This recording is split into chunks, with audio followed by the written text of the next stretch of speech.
Well, good afternoon, and I'm going to be talking to you about now plasma mediums, so we're going to switch media.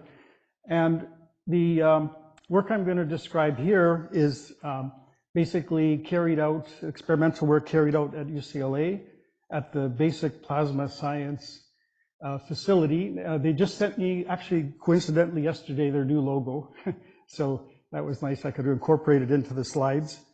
And this work is done in, I've got a couple of graduate students, Scott and Thomas here, and Bart van Compernel is a research physicist who is helping us run the plasma device. He's now a staff physicist at General Atomics. And Matt Powell is a grad student at UCLA who's now a postdoc at Princeton. And of course, there's a number of very helpful staff, technical people, so I also acknowledge work. All right, so I've applied for sort of time when this plasma device is a user facility, so anybody can actually write a proposal and get some time on this device, and you just have to come up with some creative ideas on experiments. And so I was able to get 3 weeks, 3 full weeks dedicated per year, and so usually I organize that in the middle of winter avoid some of the winter back in Canada. So I'm just going to basically go through motivation for this, these types of experiments. Basically, the theme of this experiment is creating filamentary structures, controlled filamentary structures in the plasma, looking at their interaction, and then basically turbulent mixing. And the turbulent mixing in this case is coming from electric and magnetic fields, E cross B, the so-called E cross B mixing. So I'll first describe some of the context of the work and then go into just a couple of the results that we've obtained. And we just concluded some experiments at the end of August, and this so-called filament lattice, which I'm very excited to give you the first results. You'll see the first results from this kind of experiments where we actually set up a vortex lattice, which is essentially looking at it's an active vortex lattice, and so we can look at mixing in that context. And here's a couple of the publications from the first results 1 and 2 of the talk. All right, filamentary structures. So filaments, ubiquitous in nature.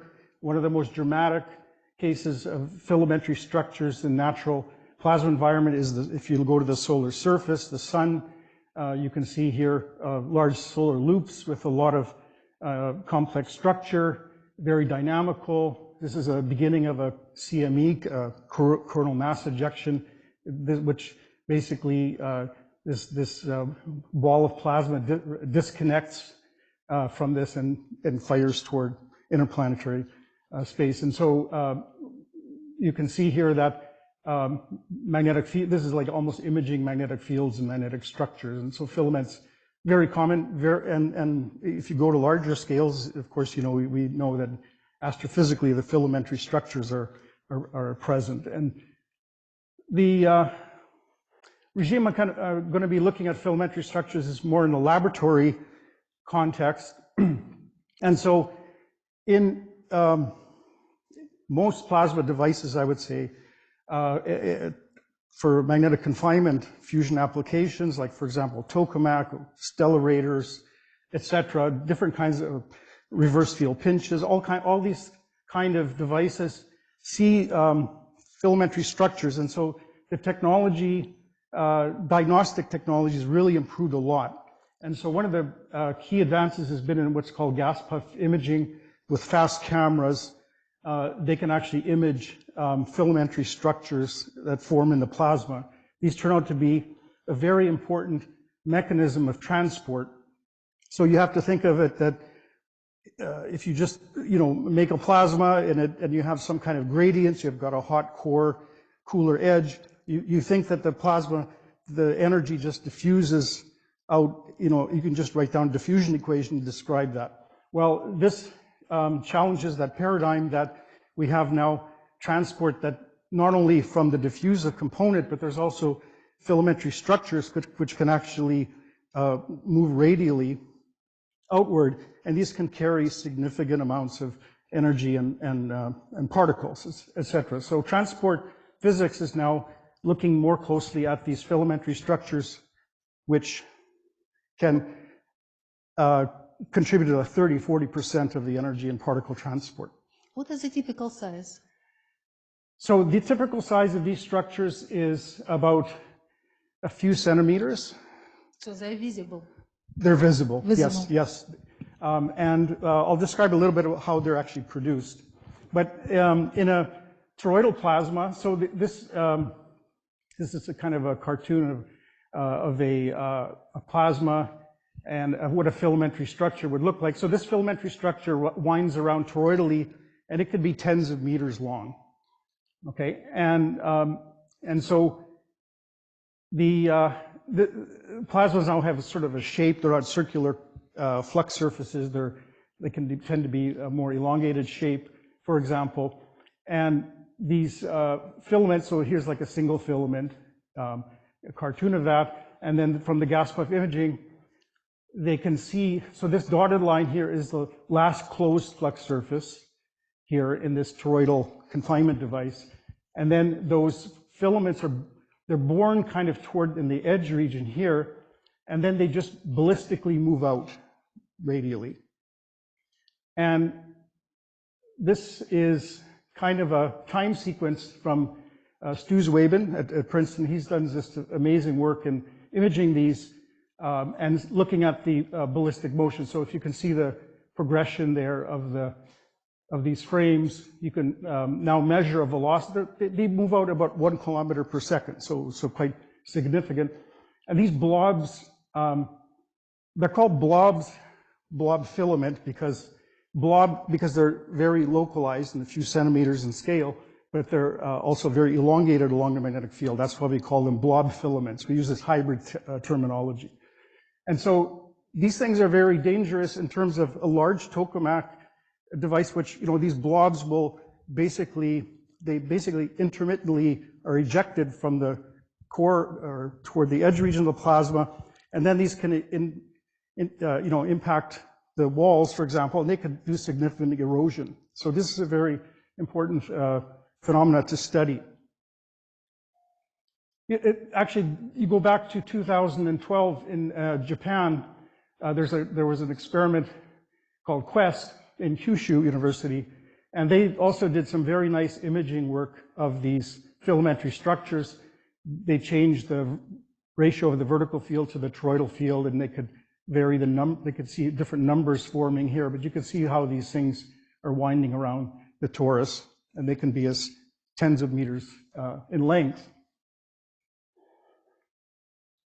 So this was just a kind of a summary of these filamentary structures. They can produce enhanced particle energy transport. They are intermittent. They basically just bursty. It's a very bursty kind of phenomena, so intermittent in nature. And they are connected with instabilities that occur in the boundary region, edge region of the plasma.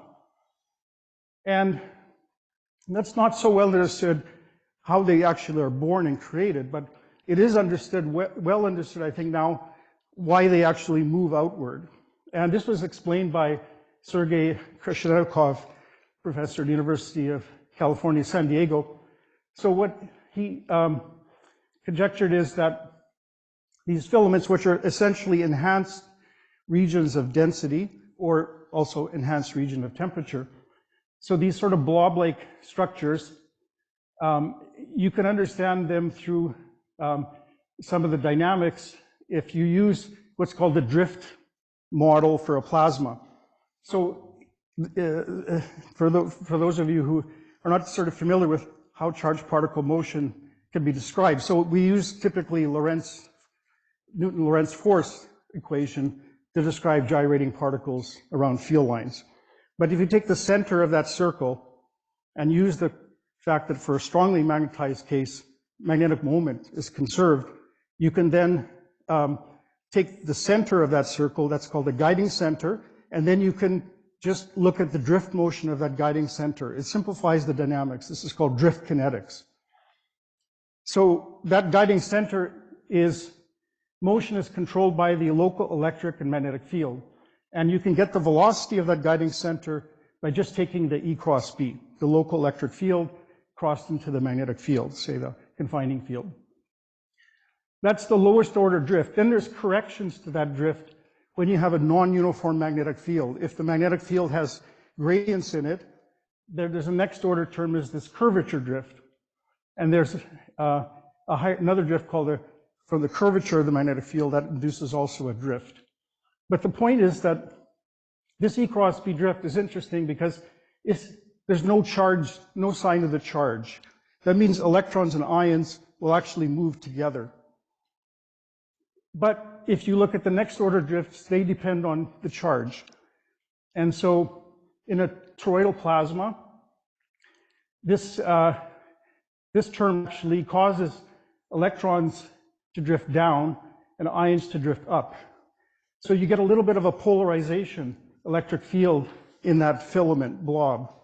And when you cross that electric field into the confining magnetic field, it gives you an outward drift of this blob. And so that's how we understand how blobs are actually moving out radially. Okay, so that's a mechanism of cross-field transport from the blob itself. And so people have been modeling now the edge region of plasmas where there's instabilities, and those instabilities non-linearly develop, and then you form the filaments. Then we understand how the filaments move outward through this very simple model of the transport. This velocity is constant, the drift velocity, or may not be constant? The which is constant? The drift velocity. Not constant, because it depends, of course, on the perpendicular velocity. Mm-hmm. So here's a model. This is a recent model for explaining some of these blobs, the formation of blobs. This is a kind of local model where you have a plasma pressure gradient, a density gradient, for example, from the inside here to the outside, and you impose a magnetic curvature. So B field is varying, so you get a curvature drift. We can think of that as an effect of gravity. All right, so this is essentially physics of interchange. It's like Rayleigh-Taylor instability. If you have a gradient density pointing opposite to gravity, you get the Rayleigh-Taylor, or we call it the interchange instability. And so there's also electric field shear. Electric field is not uniform along here, so you get a velocity, an E cross B velocity shear, which kind of tends to break up these eddies. And so they actually have modeled and explained how some of these blob structures could form through the combination of an interchange type instability or Rayleigh-Taylor instability near the edge plasma combined with the velocity shear to make these things to the scale of a few centimeters. So the scale here is a few centimeters. Yes. And yeah. it's well resolved up to like the Stanford guy, like up to submicron? Well, there is some cutoff scales, like for example, when you get below the gyre radius of the ion, which is like millimeters. Yeah, then there's some cutoff scale naturally. Yeah.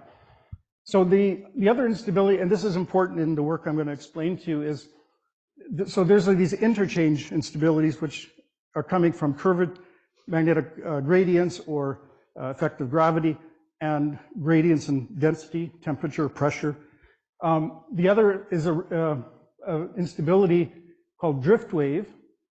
And so how that works is you have, let's say that you have a denser region or less denser or hotter and colder region, and you have a perturbation. And so if you have a density, there's a little bit higher density of ions compared to electrons here. And so then you get an electric field with a magnetic field coming out of the board, then that causes a V cross B inward. So if the density or temperature perturbation is in phase with this electric field, nothing happens. You just had an oscillating kind of fluctuating surface. But if you have some kind of coupling to the parallel motion along the field line, then, some kind of parallel conductivity, then you can actually dephase the fluctuating density or temperature and the electric field or potential. And that causes instability, which has a real frequency given by the local electron temperature and the density of the gradient of density or gradient of temperature. So that sets the frequency essentially, and this is just the mode number associated with this perturbation. So this is the real frequency. So this thing has a finite phase velocity, and this is the imaginary part. This is the instability, which is coming from the fact that you're coupling to the parallel dynamics here, which causes a phase shift between potential and fluctuating density temperature. Okay, so one more thing before I go to the actual experiment, that these blobs, there's a lot of them. Okay, so like this is in a 25 by 25 centimeter box imaged on the outer edge of the tokamak I showed you earlier, and this is a couple thousand blobs. So they can do this contour mapping method where they can actually get down and actually count how many there are, so they can get a distribution function. And depending on operating conditions, when there's lots of blobs, the confinement is very poor. And then when they can basically reduce the instability that's creating these blobs, they get fewer and they get a higher confinement mode. This is called H mode. Okay, so my questions I'm going to try to address here through this controlled filament setup is to look at internal instabilities. Those blobs, for example, they could be unstable and limit the lifetime, because they seem quite coherent over long time periods. So what controls the lifetime of these blobs? Because they are already enhanced density and temperature, so they could have some internal instabilities, like drift waves, for example. And then the other is when you have multiple blobs. So there's not only just one blob born, you have many that are, and also close proximity. You get a kind of a packing fraction associated with these modes. And so we want to look at filament-filament interactions.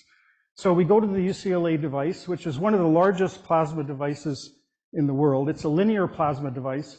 So this means that we can actually eliminate the effects of this curvature and gradients of magnetic fields, straight field lines. So we only have really E cross B dynamics controlling everything.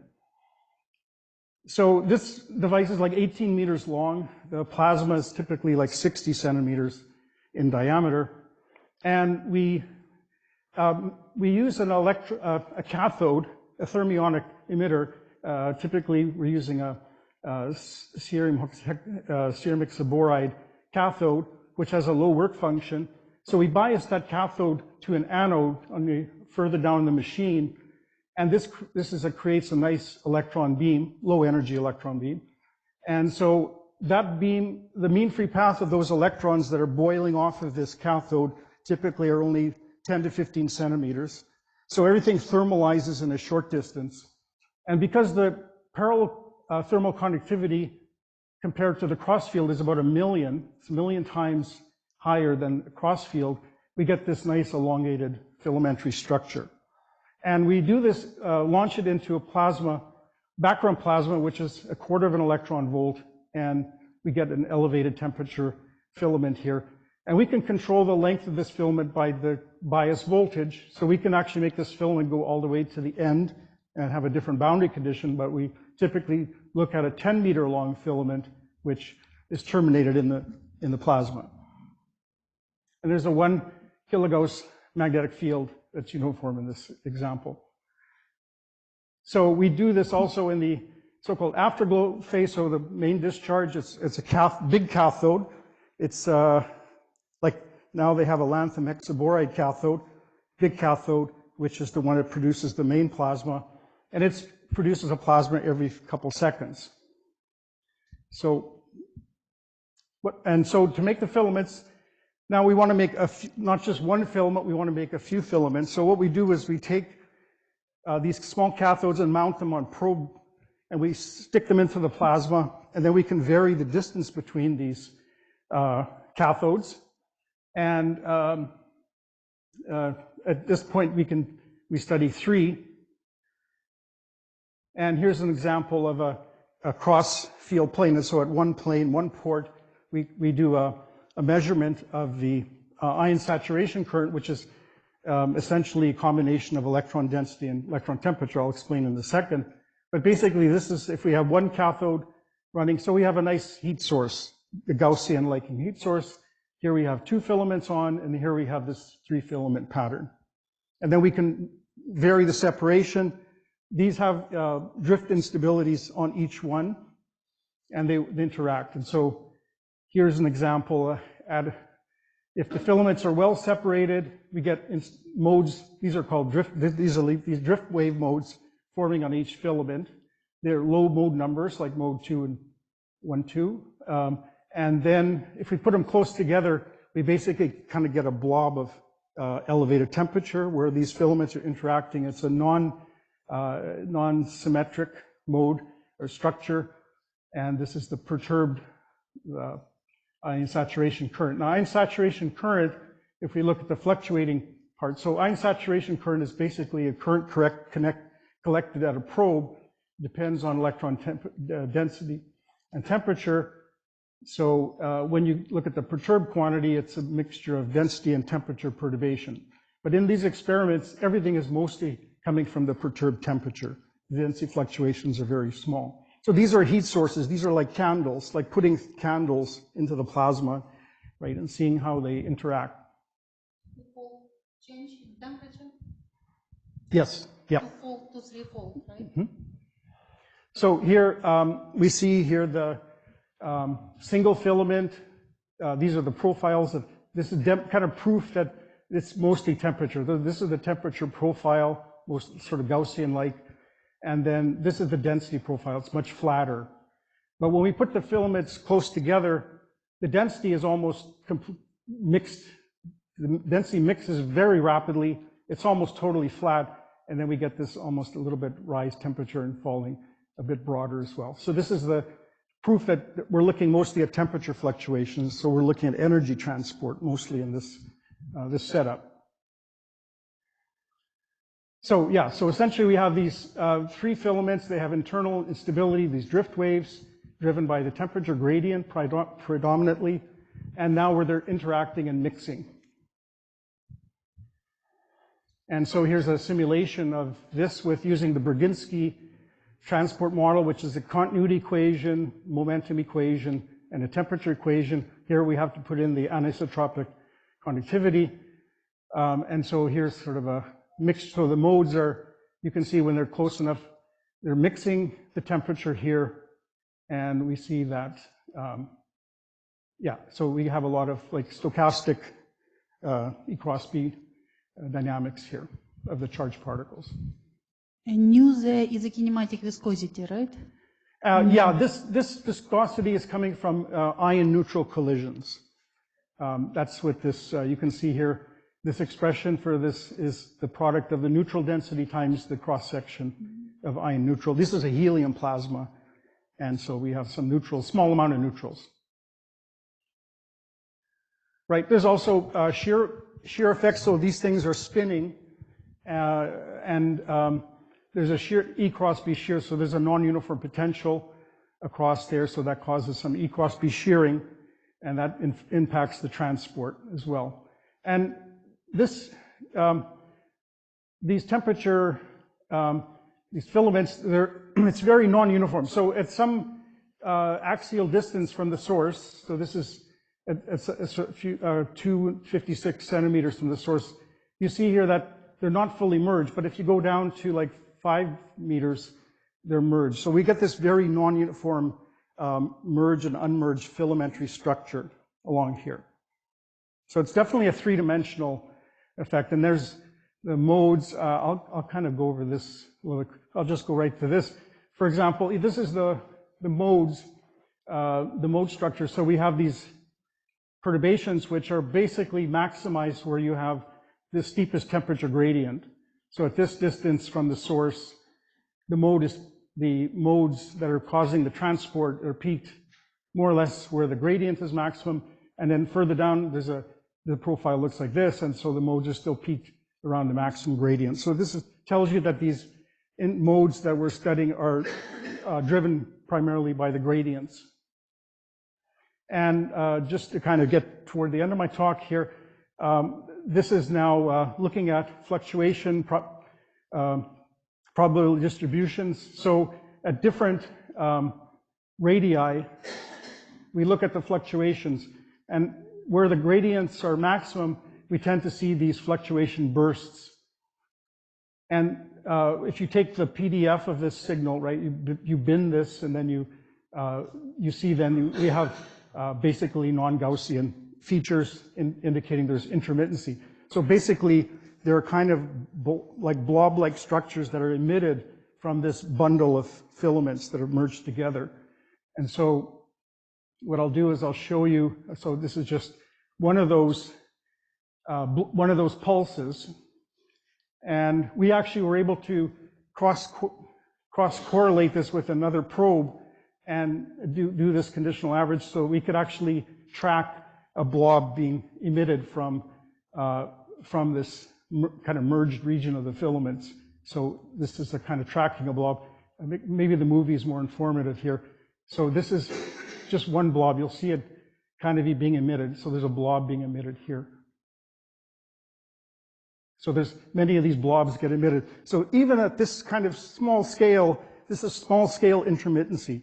So you're basically getting a structure which then is emitting these kind of coherent structures, sort of like a soliton-like structure, if you will. And so yeah, okay, so this is the last part of my talk, is just a couple slides here on this recent work that we've been doing in looking at so-called vortex lattice. So what we're doing is looking at transport with a bunch of cellular structures like these filaments, and you have basically particles or energy can then jump from one cell to another, and you get this very rapid kind of transport, cross-field transport. This is kind of, say, across the magnetic field radially. And so we wanted to sort of look at this kind of type of transport physics and mixing to see if we could understand essentially how transport behaves when you have cellular structures that are well separated or close together. So this is a hot topic now in the plasma transport community, and that's so-called staircase formation. So when you have like a background profile of, say, density or temperature, they tend to see these corrugated or sort of so-called layered structure. And one of the ways you can understand it is through sort of a bunch of cells that are kind of closely spaced, and then you get features like this from this kind of, if you average over these cellular structures. So it got me to thinking, like, how could we actually set up experiments to do that? And also this is connected with a lot of work that's done in the condensed matter physics world in terms of these so-called vortex lattices. So vortex, the study of, in fluids, you call that active vortex lattices, right? As opposed to crystalline structure. Mm-hmm. But if you have an active vortex lattice, that's kind of what we're looking at too in this plasma context. And so the idea here is that you have a kind of cellular structure, and then you get so-called melting if the Reynolds number gets sort of high enough, right? So this is the idea here, that you can get these vortex lattices to melt. And so, so the way I came up with how to do that in the lab, so now we take a bigger cathode. I can't put more than 3 into that device. Those cathodes are very expensive, those crystal cathodes. So what we want to do is look at putting in a bigger cathode, say 20 centimeters by 20 centimeters, and then we can put a mask in front, and then we can, with a carbon mask, and then we can actually make filaments that way. In fact, that's the first way that I was starting to make filaments, was using this masking technique on a larger lanthanum hexaboride cathode. And So we basically insert that into the plasma. The main plasma cathode's on the other end of the machine. So you're seeing the one that's inserted at this point here. The main cathode's on this side. So basically, and the magnetic field, of course, is running this way. So we put this masks, and we could put like a square lattice, or we can do a staggered holes here. We can make a lattice like that. So these are the kind of things we're. So my first experiment I did was in 2017 there, and I just used it to make 3 filaments. I just put a mask with 3 holes in it, okay? And then I had to, but the thing is you have to, if you wanted to put the things closer together, you have to swap out and put a new mask in. And they don't like to do that because then the machine, you have to pump it down and condition it, etc. So it's a pain in the neck. That's why I went to these probe drives to actually give me the flexibility of separation. But anyway, this is what I started with, and we got very nice results with 3 interacting filaments. Here's a power spectrum. So these fluctuations are about 20 kilohertz, and so we have these spinning filaments, and they were interacting, and we were studying that kind of thing. So, but then I kind of abandoned that, and I switched over to this other, in 2018, to this other method of making filaments. So, so the first experiments we did was last August. And we made a mask of 3x3 mask, and we put that in, and here's first results. So we basically got the filaments set up here, and this is my small vortex crystal, right? So these have all these drift waves on each of these filaments, and they're interacting. And I wanted to look at the melting, like how this thing melts as you move away from the source. But what we found was unexpected a little bit. We started to see this whole filament pattern rotate. So there was kind of a potential well that formed around whenever you put an object in a plasma, it charges up, and then you get a small potential well. So this causes an E cross B motion that's superimposed on these on these individual vortices. So then this thing starts rotating, and then you get this pattern formation as you progress here. This is after 2 milliseconds. And then it collapses, so the dominant single one is kind of merged. And then this rotation stops, primarily through this fact because you've got some viscosity there, so the rotation stops, and then that lattice kind of reappears here, but it's melted a little bit. That's as far as we got now. We're trying to interpret the results in the context of these vortex melting model. Okay, so I'm summarizing here now. Results, so basically we have a way of setting up multifilamentary structures. We analyzed, found intermittency in the transport physics, and basically we've come up with this technique of doing turbulent mixing through in a vortex lattice through a structure like this. And so here's my final slide. Thank you. And I remember this logo from our TMB conferences in the past, so I thought I can offer maybe a new logo if you're interested. Thank you very much. Thank you so much. So we have a bit of time for questions. Very quick question. Thanks, Richard, for a talk. You mentioned intermittency, yes. And these filaments display intermittency. Is it similar to what we see in conventional turbulence, or it would be quite different? Do you have any statistics or description? I think it's similar. It's similar in the sense also that we've looked at the relationship between the moments. So that I showed the skewness. There's also kurtosis. Those moments, there's usually this so-called quadratic relation typically between these moments. So this is what also we're trying to quantify, but we have established a quadratic relation between the skewness and the kurtosis. And that is indicative that, like the Hasegawa-Mima, magnetized plasma turbulence, basically you have vortices that are packed into a certain domain, and the skewness-kurtosis relation is connected with the packing fraction associated with the vortices in this domain. So that's kind of one formulation that we can use to understand. After Log normality would, I can't say. I wouldn't say for sure. Yeah. other questions?